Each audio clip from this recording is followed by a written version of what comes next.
Hi friends, today we'll see how to fix a slider which has come out from the zipper.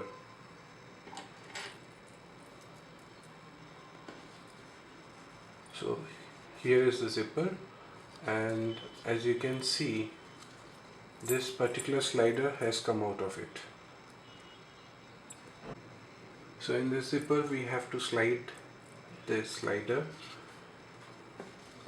So you have to make sure that both surfaces are even, or cut them equal, and then slide on one side till the end, hold it from here and slide the other side till the end, and try holding it together. Little extra push is needed, one side at a time. Slowly push, pull, and here.